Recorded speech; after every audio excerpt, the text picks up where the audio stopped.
All right, welcome to boot camp this week. So glad you're here to join me today. Last week we finished supervision.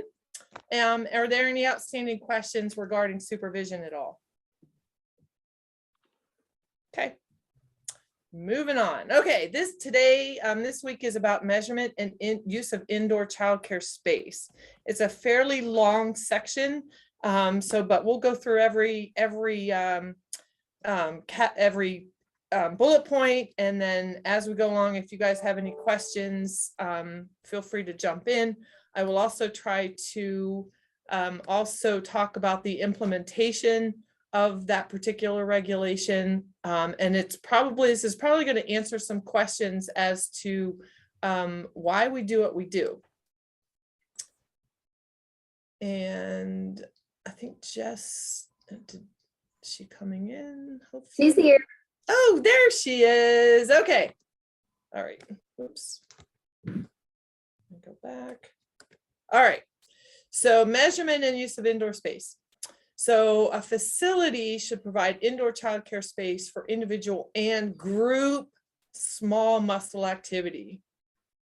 Okay. What that means is that, and you all have it in your programs, you have, say, a cafeteria where you are running your before and after school programs, and then you're able to take the kids to the gym or outside for that group muscle activity, which they are required to have. Okay. The indoor childcare space may not be used simultaneously as play space. What this means is that, for example, let's take our Homewood YMCA program where we run summer day camp. In the facility, while we are running day camp, the gym cannot be open to the public. We cannot share play space while the program is operating. If that play space is part of our license, we cannot share it. Okay. The beauty of your before and after school programs is that technically after school's not in session, our program's operating after school, and therefore when you use the gym, it's not shared space. Makes sense? Deb, what about the times when it is? Because we all know that the schools have days where we can't use the gym. Some sites, it's a lot. Other sites, it's not too often, but we all know that other organizations use that space while we're on the premises. Yeah, it's a very fine line. And I will tell you that we need to be leery of that. And if we have the ability to take the kids outside at that point, that'd be great. But technically, it's not allowed. Technically. So I'm talking though, it's another room though. So right, they're not using it in our space, but like, okay. So is that okay? So right, is that cafeteria? The gym is ours on Tuesdays, but not on Mondays. Okay.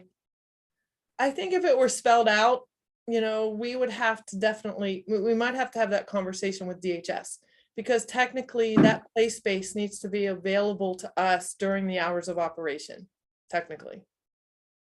And if it's not, that's what I'm saying. If it's not, if there was an alternate space to take the kids to do that large muscle group activity, that's ideal. So I'm thinking we may have to just check in with DHS about that. Okay. Okay. I have a question. Yes, Carrie. Along those lines. So what about the outdoor space? So for example, we're in the playground, the fenced-in playground, and lots of other kids from the school or the neighborhood are coming into the fenced-in area. I was under the impression it's very hard because they start interacting with our kids and getting into skirmishes with them.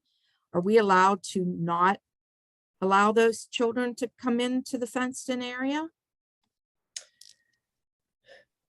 So let me ask you this: in the space, you have access to the gym too, right? Or no? We do, yes. Okay. All right. So technically, the gym is considered your large muscle space. The outside space is considered an excursion. And so when you are on an excursion, you can't prevent the public from also using that space. Okay. It makes it a little difficult. Yeah, it makes it a little difficult because, you know, you got to keep track of where your kids are as opposed to those other kids. Makes it a little challenging. Okay. But I thought we weren't allowed to ask any local kids to leave, and we never have.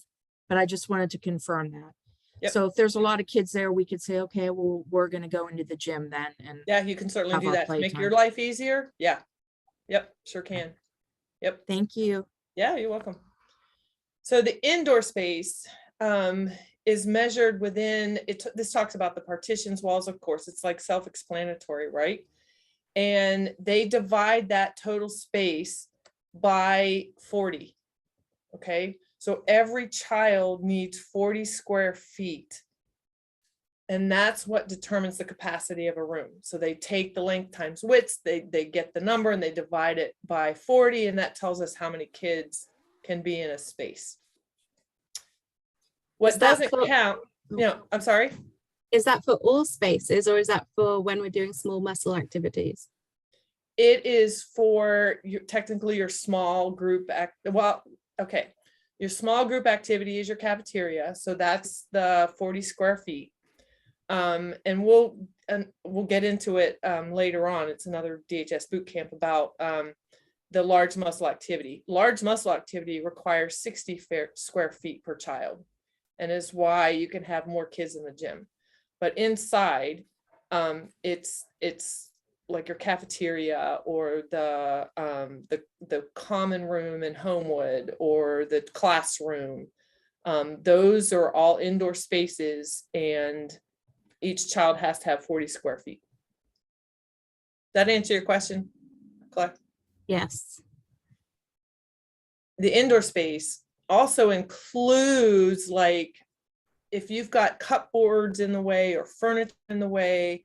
If you think about it, in a classroom, you're measuring wall to wall, and within that space, you're going to have desks, you're going to have shelving units. It's all considered part of the space. So it literally would take away from the overall space, but it's included. That's what this particular regulation is talking about.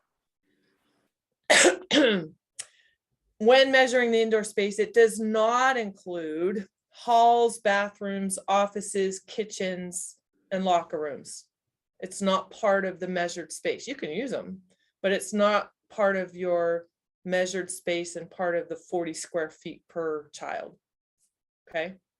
Now, regulation right now under COVID has made an exception.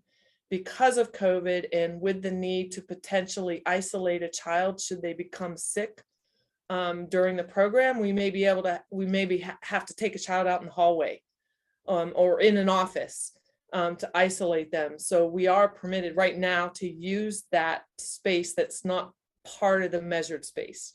Does that make sense? But it's only during this pandemic. Once the pandemic goes away, everything will no longer be allowed. We can't use it as part of measured space. Okay. Next one, F. Indoor space in which children are receiving care may not be used simultaneously for other business, commercial, social, or another purpose unrelated to the child care being office. And we've all kind of already talked about that. Can't be used simultaneously. So in Homewood, for example, we can't be in the gym and have the food bank going on at the same time. Can't do that. But No, go ahead. sometimes we have, right? We've cut the gym in half with that partition. Does that then make With it the okay? partition, yes, with the partition, that would be acceptable. If there was no partition, that would be an issue. Yep.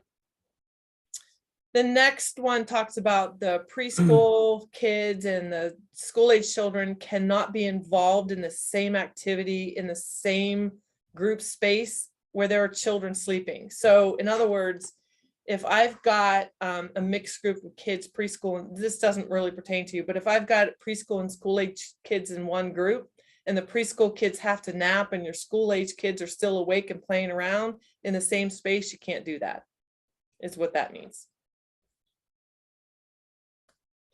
The next one talks about the capacity established for indoor space cannot be exceeded except in the following situations. So they're allowing for exceptions in the regulation to exceed the indoor capacity. Those exceptions are nap time, which doesn't pertain to you. With the toddler and preschool children, it talks about old toddler and preschool children and school-age children participating in a program together. Here's the exception on number 2 down there. It talks about when older toddler, preschool, or school-age children are participating in a program activity, the following conditions are met. Okay, this is when the space can be exceeded. The indoor space can be exceeded. The capacity of the indoor child care space may not be exceeded for more than 2 separate 1/2 hour time periods daily. Okay, so that means if I've got a mixed group of kids with preschool and school-age kids, we're doing lunch together for 1/2 hour. I'm good. I've exceeded my capacity in the room. Maybe I have the room capacity is maybe 12 and I've got 20 kids in there for lunch. I'm good. I'm okay because I've met that exception. In order to meet that exception, additionally, that time period has to be on your schedule of daily activities. You know how we in prior DHS boot camps, we've talked about your daily activity and how it has to be listed on that daily activity. So lunchtime has to be listed on the daily activity. Make sense?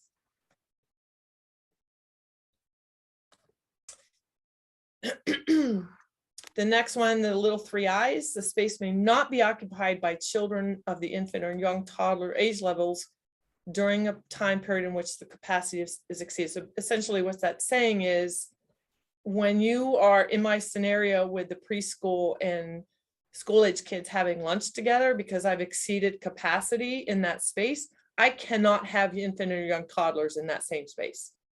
That's what that means. Okay. The number of children present in the space may not be more than twice the measured capacity of the space. So what that means is if I have a capacity in the room of say 12, and I can exceed that capacity up to 24. If I hit 25 in that space, I'm out of compliance because I've exceeded the capacity of that space, twice the capacity of that space. Does that make sense? Okay. When a meal is served in a designated or measured in as indoor space, the following conditions are met. So this is, again, talking about exceeding capacity of the measured space. The capacity of a space may not be exceeded when children are eating for more than 1 hour daily. So I talked about the 1/2 hour. It does allow for the hour. If I have lunch as an hour, I can't exceed the space for an hour. And again, the meal time shall be designated on the schedule of activities. So again, you have on your schedule of activities, you have snack, like you're doing snack at 3:30, or some sites they're doing dinner at 5 o'clock. It's indicated on the daily schedule. So you're good. The last bullet point, the total number of children receiving childcare services at the facility at any one time may not exceed the facility's maximum capacity. So that means if I have 3 spaces, I've got the cafeteria and I could put 20 kids there, and I've got a classroom and I could put 12 kids there. I have a capacity of 32 kids. I cannot take more than 32 kids in the program. I cannot exceed the total facility capacity. So your camps, your licensed camps will have a capacity of, say, let's make it easy, say 60, okay? And there may be times when I've got, I could have more than 60 kids enrolled, because on any one day, I won't have more than 60 kids because I got part-time kids enrolled, okay? So I could have 65 kids enrolled, but maybe 5 of those kids, oh, that could be an issue as I think through this. let me change it up a little bit. Let's say I have 55 kids, and I have 65 kids on the enrollment, like unregistered. It is entirely possible between all the full-time kids and part-time kids at any point in any day, I can only have 60 kids. So the beauty of the business office is that they're monitoring that to make sure that any day you're not going over 60 kids.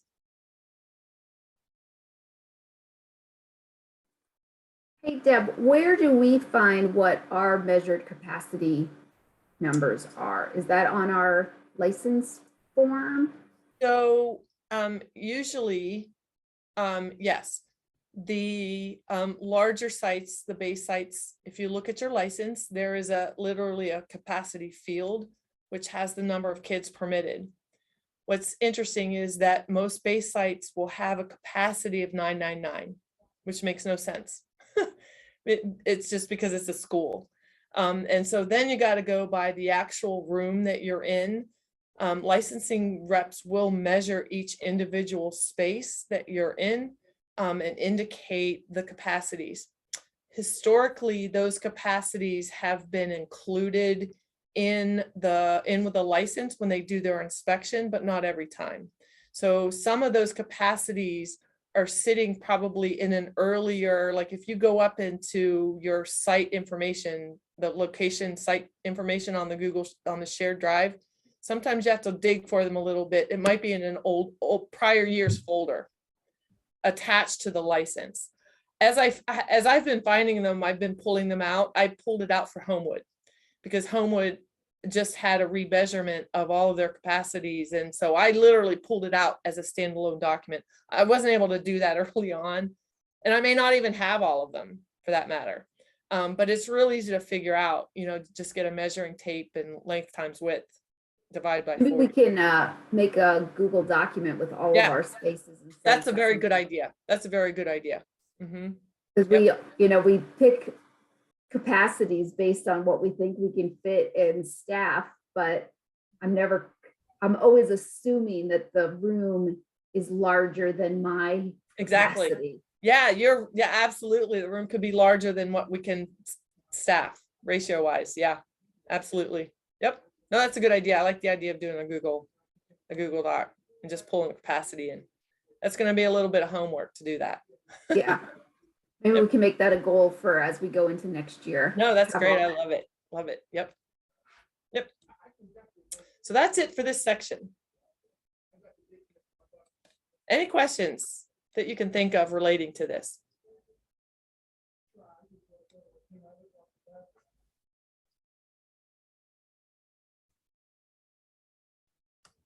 All right, I am going to